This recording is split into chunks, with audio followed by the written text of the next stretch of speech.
Hello friend, welcome to my new video.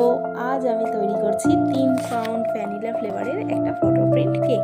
তার জন্য প্রথমেই যেটা করেছি সেটা হলো হুইপড ক্রিম ইউজ করে কেকের বেসটা আমি রেডি করে ফেলেছি, আর চকলেট গ্রানাচ দিয়ে কেকের সাইডে হালকা একটা ডেকোরেশন দিয়েছি।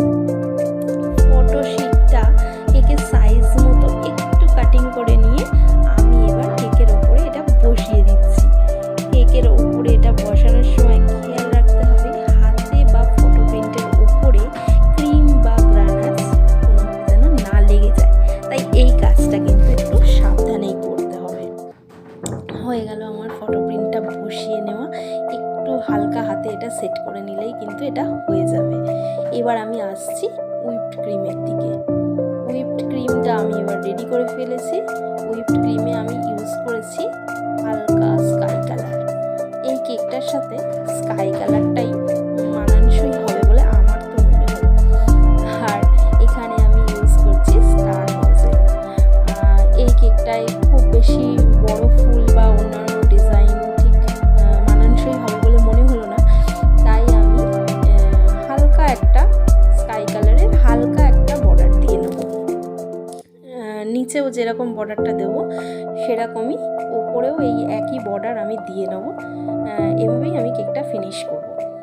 আর আপনারা যখন কেক তৈরি করবেন এই নিচের বর্ডারটা অবশ্যই দেবেন, এতে কেকটা দেখতে আরও সুন্দর হয়ে যায়।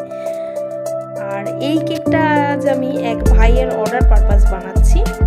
এখানে কিন্তু আমরা দেখে বুঝতেই পারছি ভাইয়ের কিন্তু পান মশলা অনেক পছন্দের। সে যাই হোক, এটা কিন্তু খুব ভালো আইডিয়া, পান মশলা কম খেয়ে মশলা ফটো দেওয়ার কেক খাওয়া। আপনারাও আপনাদের পছন্দ মতো ছবি দিয়ে খুব সহজেই এই ধরনের কেক বানিয়ে ফেলতে পারেন। আর এই কেকটা বানাতে কিন্তু খুবই কম সময় লাগে। আপনারা দেখতেই পাচ্ছেন আমার নিচের বর্ডারটা কিন্তু মোটামুটি ফিনিশ হয়ে এসেছে।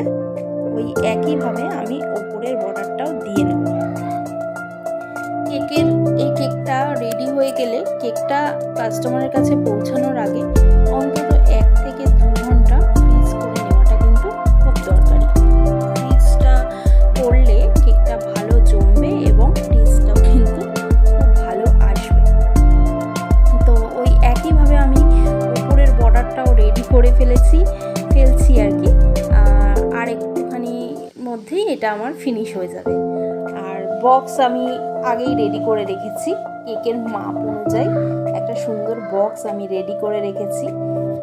বক্সের ওপরে আমি সাধারণত দিয়ে থাকি একটা নাইফ, একটা ছোট ক্যান্ডেল আর একটা বার্থডে ট্যাগ। হয়ে গেছে আমার কেক ফিনিশ। পান masala cake, paan masala photo print cake, edible photo print cake, paan masala edible photo print cake নাম আমি লিখে দিয়েছি।